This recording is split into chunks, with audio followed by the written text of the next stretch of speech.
머리에서 발끝까지, 발끝에서 머리까지 아플 때 자석으로 삼침, 남녀 생식기 질환 특집 엮어드리고 있었습니다. 그중에 지난 시간에는 전립선 질환 중에서 전립선 암에 대해서 살폈고요. 이번 시간은 전립선 비대증 함께 살펴봅니다. 전립선 비대증은 다른 말로 양성 전립선 비대증이라고 합니다. 비나인 프로스테이틱 하이퍼플레지아라고 합니다. 전립선 비대증은 전립선이 더 커졌다는 것을 의미합니다. 전립선 비대증은 나이가 들수록 거의 모든 남성에게서 발생합니다. 전립선 비대증은 흔히 양성 전립선 비대증이라고 합니다. 이는 암이 아니며 전립선암 위험을 높이지도 않습니다. 전립선 비대증은 전립선암을 일으키지 않는다. 그리고 발기부전을 일으키지도 않습니다. 오해하지 마세요. 전립선 비대의 실제 원인은 알려져 있지 않습니다. 노화와 고환세포의 변화와 관련된 요인은 테스토스테론 수치뿐만 아니라 전립샘의 성장에도 영향을 미칠 수 있습니다. 어린 나이에 고환을 제거한 남성, 예를 들어서 고환암으로 고환을 제거했다. 그러면 전립선이 커지지 않는다. 양성 전립선 질환이 발생하지 않는다. 또한 남성에게 양성 전립선 질환이 발생한 후 고환을 제거하면 전립선의 크기가 줄어들기 시작합니다. 그러나 이것은 전립선 비대증에 대한 표준 치료법으로 권장되지는 않는다. 전립선 비대에 관한 몇 가지 사실. 전립선 비대가 발생할 가능성은 나이가 들수록 증가합니다. 양성 전립선 비대증은 너무 흔해서 모든 남성이 오래 살다 보면 전립선 비대증을 갖게 된다고 합니다. 40세 이상의 많은 남성에게서 점차 전립선 비대가 나타납니다. 80세 이상의 남성 중 90% 이상이 이 질환을 앓고 있습니다. 고환이 정상적으로 기능하는 것 외에는 위험 요인이 확인되지 않았습니다. 요약해드리면 나이가 들수록 전립선은 점점 커지는데요. 나만 전립선 비대증이 있는 게 아니고 내 친구들도 누구도 나이 들면 전립선 비대증이 자연스럽게 발생한다. 그런데 고환을 제거했어요. 암 때문에. 그런 경우에는 전립선이 커지질 않는데요. 그러니까 고환과 관계가 있다. 고환이 정상적으로 기능하는 그것 외에는 전립선 비대증을 일으키는 원인을 찾지 못했다. 그러면 여기서 의문이 생깁니다. 정상적인 고환 기능이 오히려 전립선 비대증을 유발한다? 양성 전립선 비대증은 전립선 주변 조직이 팽창하는 현상입니다. 남성이 나이가 들면서 전립선은 두 가지 성장 기간을 거칩니다. 첫 번째는 전립선 크기가 2배로 커지는 사춘기 초기입니다. 두 번째는 25세쯤에 시작되어 남성의 생애 대부분 동안 지속적으로 커지는 시기입니다. 사춘기 이전과 사춘기를 거칠 때 전립선이, 전립샘이 2배로 커진대요. 그러나 모든 남성이 25세 이후가 되면 시나벌 전립선이 서서히 커지기 시작한다. 그것은 고환 기능과 관계가 있는데 사춘기 때 전립선이 2배로 커지는 것, 25세 이후 천천히 서서히 전립선 크기가 증가하는 것은 질병이 아니다. 그러나 그것이 여러 문제를 일으키면 그것을 질병으로 본다. 양성 전립선 비대증의 원인은 명확하지 않습니다. 주로 노인 남성에게 발생합니다. 호르몬 변화가 중요한 역할을 하는 것으로 생각됩니다. 고환의 호르몬이 주요 원인일 수 있습니다. 예를 들어 남성은 나이가 들수록 혈액 내 활성 테스토스테론의 양이 감소하지만 에스트로겐 수치는 동일하게 유지됩니다. 이러한 호르몬 변화가 전립선 세포 성장을 유발할 때 양성 전립선 비대증이 발생할 수 있습니다. 또 다른 이론은 디하이드로 테스토스테론의 역할에 관한 것입니다. 이 남성 호르몬은 전립선 발달을 지원합니다. 일부 연구에 따르면 노인 남성의 디하이드로 테스토스테론 수치가 더 높습니다. 그로 인해 테스토스테론 수치가 오히려 감소합니다. 그러니까 남성 성장기 및 사춘기 때 반드시 필요한 남성 호르몬의 일종인 디하이드로테스토스테론.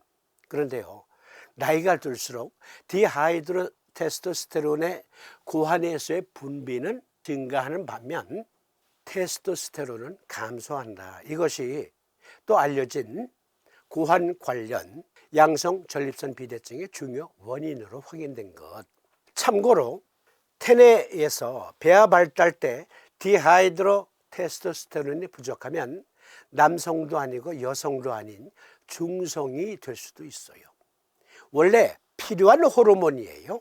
그리고 남성이 정력적으로 활동할 때도 디하이드로테스토스테론이 필요합니다. 그러나 나이가 들수록 하이드로테스토스테론 수치는 높은 반면 테스토스테론 수치는 낮다. 그럴 경우 양성 전립선 비대증이 발생할 수 있다. 다시 읽어드리죠. 일부 연구에 따르면 노인 남성의 디하이드로테스토스테론 수치가 더 높습니다. 그로 인해 테스토스테론 수치는 감소한다. 이런 경우 우리가 어떠한 삼침요법을 적용할 수 있을까요? 결론부터 말씀드리면 전립선 비대증에는요, 간 정격을 적용합니다. 간 정격은 음곡 곡천의 N극, 경거 중봉의 S극을 부착합니다. 의과학적인 근거, 경맥들은 자체 순행 부위가 있고 일정한 장부 기관들과 연계되어 있다. 이 경맥을 통하여 그 경기가 해당 장부 및 기관들에 가서 정상적인 기능을 유지하게 하며 온몸을 하나의 통일체로 연결시켜주는 기능을 수행한다. 간의 정상적인 기능 중에는요, 호르몬 대사, 신진대사, 그것이 중요한 기능 중에 하나예요. 간은 신체의 거의 모든 기관 시스템에서 역할을 합니다. 소화와 신진대사를 도와 내분비 및 위장 시스템과 상호작용합니다. 간은 지용성 비타민의 저장 장소이며 콜레스테롤 항상성을 처리합니다. 철과 구리를 저장합니다. 이는 응고인자 및 단백질 합성과 함께 혈액학에서 매우 중요한 역할을 합니다. 간은 햄을 비포합 빌리루빈으로 분해하고 이를 결합시키는 역할을 합니다. 이것은 성호르몬 대사에 중요한 역할을 하며 생식 및 발달에 중요한 역할을 합니다. 간은 생식기 발달에 아주 중요한 역할을 한다. 호르몬은 콜레스테롤에서 만들어져요. 스테롤, 이것은 스테로이드 전구 물질을 의미합니다. 즉 각종 호르몬을 만드는 원료 물질이다. 여성 난소 그 기관에는 여성 호르몬을 만드는데요, 간은 그 여성 호르몬의 원료를 제공해요. 고환에서 만들어지는 테스토스테론 또 디하이드로테스토스테론 역시 원료를 간이 고환에 보내줍니다. 내분비 기관의 모든 호르몬은 간이 원료를 제공해요. 그런데 그 기능에 문제가 생겼어요.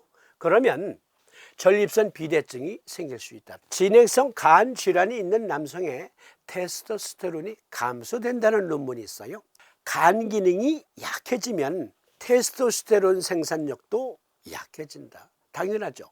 간에서 고환에 콜레스테롤을 테스토스테론을 만들기에 적합한 원료로 가공해서 보내줘야 되는데 그 일을 못해. 그러면 테스토스테론이 감소된다. 진행성 간 질환의 많은 특징은 근육 감소증, 골다공증, 여성형 유방, 성욕 저하 등 성선 기능 저하 남성에서 나타나는 특징이 있다.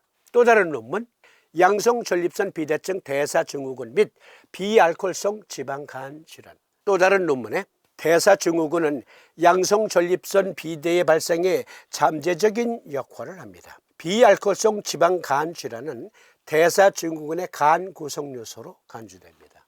그러니까 간이 호르몬 대사를 잘 못해요. 그러면 각종 내분비 질환이 생길 수 있어요. 당뇨병도 간 때문에 올 수 있고요. 알고 보니 양성 전립선 비대증 역시 간 때문이다. 삼침법의 간 정격은 간의 신진대사, 즉 호르몬 대사, 성선 호르몬을 정상화시켜주는 요법이기도 하잖아요. 그런데요, 또 다른 논문에 보니까 요도의 분비물이 증가하고 사타구니의 림프절이 비대해져요. 그리고 가라토시 서요. 음낭이 부어올라요.